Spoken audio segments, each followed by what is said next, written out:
Hello everyone, প্ৰথমে সকলোকে স্বাগতম জনাইছো আমাৰ ADRE Assam YouTube চেনেলটোলৈ। আজিৰ ভিডিঅ'ত আপোনালোকলৈ লৈ আহিছো আমি কেইটামান বিশেষ ইম্পৰ্টেন্ট কোৱেশ্চন, যিকেইটা important question Assam Direct Recruitmentor grade 3 grade 4 পৰীক্ষাৰ বাবে বহুত বেছি গুৰুত্বপূৰ্ণ হ'ব। এই কোৱেশ্চন কেইটা আমি লৈ আহিছো ইণ্ডিয়া আৰু আসামৰ নেশ্যনেল পাৰ্কৰ ওপৰত। যথেষ্ট কোৱেশ্চন অহা দেখা গৈছে যোৱা Assam Direct Recruitment আৰু আগৰ কম্পিটিটিভ এক্সামত, গতিকে বেছি দেৰি নকৰি আমি বলক ভিডিঅ'টো আৰম্ভ কৰোঁ। আৰু আজি আমাৰ প্ৰথম কুৱেশ্যনটোলৈ আমি আগবাঢ়িছোঁ। আমাৰ প্ৰথম কুৱেশ্যনটো হৈছে Ranthambore national park is located in. Ranthambore ৰাষ্ট্ৰীয় উদ্যান অৱস্থিত। ইয়াৰে 4টা অপশ্যন দিয়া হৈছে: হাৰিয়ানা, ৰাজস্থান, কেৰেলা আৰু পাঞ্জাৱ। আৰু ইয়াৰ শুদ্ধ উত্তৰটো হৈছে ৰাজস্থান। ৰন্থাম্বোৰ ৰাষ্ট্ৰীয় উদ্যান ৰাজস্থানত অৱস্থিত। ইয়াৰ পাছৰ প্ৰশ্নটোলৈ আমি আগবাঢ়িছোঁ। Bandipur tiger reserve and national park is located in. Bandipur বাঘ সংৰক্ষিত বনাঞ্চল আৰু ৰাষ্ট্ৰীয় উদ্যান অৱস্থিত। ক'ত অৱস্থিত সুধিছে, আৰু ইয়াতে 4টা অপশ্যন দিয়া হৈছে: তামিলনাডু, কেৰেলা, কৰ্ণাটকা আৰু বিহাৰ। ইয়াৰ শুদ্ধ উত্তৰটো হৈছে কৰ্ণাটক, অৰ্থাৎ অপশ্যন চি শুদ্ধ হ'ব। Bandipur tiger reserve and national park কৰ্ণাটকত অৱস্থিত। ইয়াৰ পাছৰ প্ৰশ্নটোলৈ আমি আগবাঢ়িছোঁ। What is the name of the one and only floating national park in the world which is located in Manipur. মণিপুৰত অৱস্থিত বিশ্বৰ একমাত্ৰ ভাসমান ৰাষ্ট্ৰীয় উদ্যানখনৰ নাম কি? অৰ্থাৎ ৱৰ্ল্ডৰ একমাত্ৰ ফ্লটিং নেশ্যনেল পাৰ্ক, একমাত্ৰ উপঙি থকা নেশ্যনেল পাৰ্ক যিখন অৱস্থিত মণিপুৰত, আৰু তাৰ নামটো কি সুধিছে। ইয়াতে 4টা অপশ্যন দিছে, আৰু ইয়াৰ শুদ্ধ উত্তৰটো হৈছে কেইবুল লামজাও নেশ্যনেল পাৰ্ক। এইখন মণিপুৰত অৱস্থিত। ইয়াৰ পাছৰ প্ৰশ্নটোলৈ আমি আগবাঢ়িছোঁ। Sundarban national park is located in which place. Sundarban ৰাষ্ট্ৰীয় উদ্যান কোন ঠাইত অৱস্থিত? সুন্দৰবন ৰাষ্ট্ৰীয় উদ্যান ৱেষ্ট বেংগল অৰ্থাৎ পশ্চিম বংগত অৱস্থিত। কিন্তু এই সুন্দৰবন ৰাষ্ট্ৰীয় উদ্যানখনে অলপমান বাংলাদেশৰ অংশও সামৰি লৈছে। পাছৰ প্ৰশ্নটোলৈ আমি আগবাঢ়িছোঁ। Which among the following pairs is correctly matches with respect to their location. তলৰ কোনটো জোৰৰ স্থানৰ ক্ষেত্ৰত সঠিকভাৱে মিল আছে? অৰ্থাৎ এফালে নেশ্যনেল পাৰ্ক এখনৰ নাম দিয়া হৈছে আৰু আনফালে সি ক'ত অৱস্থিত সেয়া দিয়া হৈছে, আৰু এই 4টা অপশ্যনৰ ভিতৰত কোনটো শুদ্ধ সুধিছে। অৰ্থাৎ ইয়াতে 3টা ভুল থাকিব আৰু এটা শুদ্ধ হ'ব, গতিকে আমি বিচাৰি উলিয়াব লাগিব। প্ৰথমতে চাওঁ অপশ্যন এত Namdapha national park. Namdapha national পাৰ্কৰ এইফালে দিয়া হৈছে আসাম, কিন্তু এইটো কমপ্লিটলি ৰং হয়। নামদফা নেশ্যনেল পাৰ্ক অৱস্থিত অৰুণাচল প্ৰদেশত। তাৰপাছতে আহিছে Valmiki National park. Valmiki National park বিহাৰত অৱস্থিত, আৰু এইটো শুদ্ধ উত্তৰ। বাল্মীকি নেশ্যনেল পাৰ্ক বিহাৰৰ চম্পাৰণ নামৰ যিখন জিলা, চম্পাৰণ জিলাত অৱস্থিত। গতিকে ইয়াৰ শুদ্ধ উত্তৰটো হৈছে option B, Valmiki National Park. কিন্তু বাকীকেইটা অপশ্যনো আমি জানি লওঁ। পালামাও নেশ্যনেল পাৰ্ক অৱস্থিত হয় ঝাৰখণ্ডত, আৰু আমনগড় টাইগাৰ ৰিজাৰ্ভ এইখন অৱস্থিত হয় উত্তৰ প্ৰদেশত। আপোনালোকে জানি ল'ব, আহিব পাৰে। Next question. Khangchendzonga national park is located in. Khangchendzonga ৰাষ্ট্ৰীয় উদ্যান অৱস্থিত। খানচেনডুংগা ৰাষ্ট্ৰীয় উদ্যান ক'ত অৱস্থিত? ইয়াৰ শুদ্ধ উত্তৰটো হৈছে ছিকিম। খানচেনডুংগা ৰাষ্ট্ৰীয় উদ্যান ছিকিমত অৱস্থিত। ইয়াৰ পাছৰ প্ৰশ্নটোলৈ আমি আগবাঢ়িছোঁ। Which national park is located in Karnataka. কৰ্ণাটকত কোনখন ৰাষ্ট্ৰীয় উদ্যান অৱস্থিত? ইয়াৰ শুদ্ধ উত্তৰটো হৈছে নাগাৰহোল নেশ্যনেল পাৰ্ক। নাগাৰহোল নেশ্যনেল পাৰ্কখন কৰ্ণাটকত অৱস্থিত। বাকী কেইখন কৰ্ণাটকত অৱস্থিত নহয়। আমি পাছৰ প্ৰশ্নত বাকী কেইখনৰ উত্তৰ বিচাৰিম। Next question. Where is Bandhavgarh national park is located in. Bandhavgarh ৰাষ্ট্ৰীয় উদ্যান ক'ত অৱস্থিত? বান্ধৱগড় ৰাষ্ট্ৰীয় উদ্যান অৱস্থিত হৈছে Madhya Pradesh.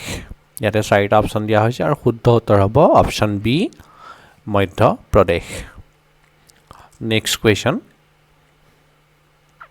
In which year Kaziranga National Park was declared as World Heritage Site by UNESCO? কোন চনত কাজিৰঙা ৰাষ্ট্ৰীয় উদ্যানক ইউনেস্কোৰ দ্বাৰা বিশ্ব ঐতিহ্য ক্ষেত্ৰ হিচাপে ঘোষণা কৰা হৈছিল? ইয়াৰ শুদ্ধ উত্তৰটো হৈছে অপশ্যন বি 1985 1985 চনত কাজিৰঙা ৰাষ্ট্ৰীয় উদ্যানক ইউনেস্কোৰ দ্বাৰা বিশ্ব ঐতিহ্য ক্ষেত্ৰ হিচাপে ঘোষণা কৰা হৈছিল আৰু ইয়াৰ লগতে আপোনালোকে মনত ৰাখিব সেই একেটা চনতে অৰ্থাৎ 1985 চনতে মানস নেশ্যনেল পাৰ্ক যিখন মানস ৰাষ্ট্ৰীয় উদ্যান সেইখনকো ইউনেস্কোৰ দ্বাৰা বিশ্ব ঐতিহ্য ক্ষেত্ৰ হিচাপে ঘোষণা কৰা হৈছিল অৰ্থাৎ দুইখন একেটা বছৰতে ঘোষণা কৰা হৈছিল ইয়াৰ পাছৰ প্ৰশ্নটোলৈ আগবাঢ়িছো Dachigam national park is located in Dachigam ৰাষ্ট্ৰীয় উদ্যান ক'ত অৱস্থিত দাসীগ্ৰাম ৰাষ্ট্ৰীয় উদ্যান অৱস্থিত হৈছে option A Jammu and Kashmir Jammu কাশ্মীৰত দাসীগ্ৰাম ৰাষ্ট্ৰীয় উদ্যান অৱস্থিত next question for what animal Sundarban national park is famous for কি প্ৰাণীৰ বাবে সুন্দৰবন ৰাষ্ট্ৰীয় উদ্যান বিখ্যাত অপশ্যন 4টা দিছে one horn rhino royal Bengal tiger birds আৰু এছিয়ান লায়ন্স ইয়াৰ শুদ্ধ উত্তৰটো হৈছে royal Bengal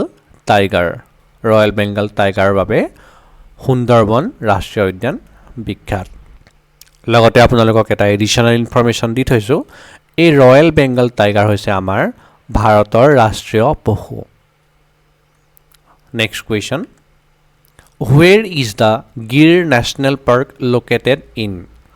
Gir National Park খন গিৰ ৰাষ্ট্ৰীয় উদ্যানখন ক'ত অৱস্থিত গিৰ ৰাষ্ট্ৰীয় উদ্যান অৱস্থিত গুজৰাটত আৰু গিৰ ৰাষ্ট্ৰীয় উদ্যানখন এছিয়ান লায়ন্সৰ বাবে বিখ্যাত নেক্সট কুৱেশ্যন ভাৰতৰ প্ৰথমখন ৰাষ্ট্ৰীয় উদ্যান কোনখন Which is the first national park in India?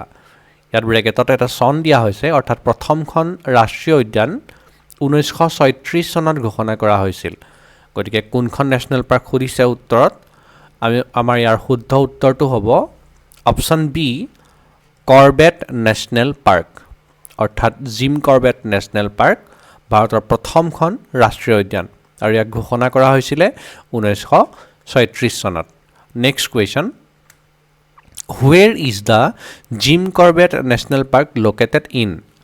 Jim Corbett ৰাষ্ট্ৰীয় উদ্যান ক'ত অৱস্থিত ইয়াৰ শুদ্ধ উত্তৰটো হৈছে অপশ্যন এ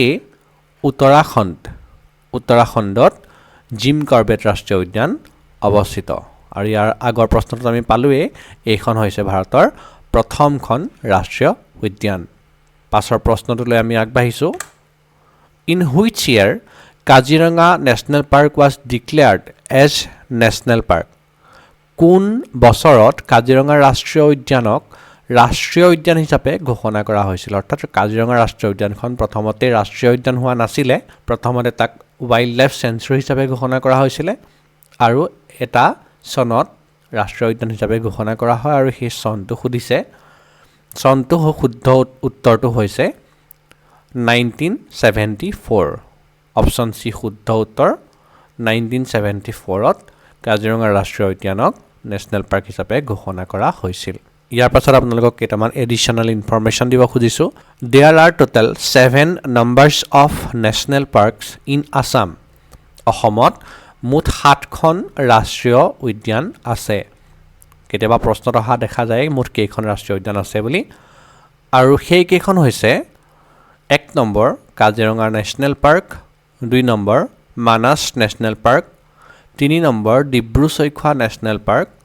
4 number Dihing Patkai national park 5 number Raimona national park 6 number Orang national park 7 number Nameri national park আৰু এই নেশ্যনেল পাৰ্ক কেইখন কোন চনত ঘোষণা কৰা হৈছিল নেশ্যনেল পাৰ্ক হিচাপে সেয়া মই কাষতে ব্ৰেকেটত চনটো উল্লেখ কৰিছোঁ আপোনালোকে স্ক্ৰীনশ্বট লৈ মনত ৰাখিব ইয়াৰ উপৰিও আমাৰ অসমত মুঠ 18খন ৱাইল্ড লাইফ চেঞ্চুৰী অৰ্থাৎ বন্যপ্ৰাণী অভয়াৰণ্য আছে আৰু এই 18খনৰ বিষয়ে আমি পাছৰ ভিডিঅ'ত কেতিয়াবা আলোচনা কৰিম লগতে আমাৰ যিকেইখন 7খন ৰাষ্ট্ৰীয় উদ্যান আছে সেই প্ৰতিখন ৰাষ্ট্ৰীয় উদ্যান ক'ত অৱস্থিত কোন চনত ঘোষণা কৰা হৈছিল কোনটো প্ৰাণীৰ বাবে বিখ্যাত সেই সকলোবিলাক কথা আমি এটা ডেডিকেটেড ভিডিঅ'ত আলোচনা কৰিম গতিকে ভিডিঅ'টো আজিলৈ ইমানতে আছিল যদিহে আপোনালোকে ভিডিঅ'টো চাই ভাল পালে তেনেহ'লে লাইক কৰিবলৈ নাপাহৰিব যদিহে চেনেলটো নতুন হয় তেনেহ'লে ছাবস্ক্ৰাইব কৰিবলৈ নাপাহৰিব আৰু আমাৰ টেলিগ্ৰাম চেনেল জইন হৈ ল'ব এনে ধৰণৰ প্ৰশ্নবিলাকৰ PDF সমূহ পাই থাকিবৰ বাবে ভিডিঅ'টো চোৱাৰ বাবে ধন্যবাদ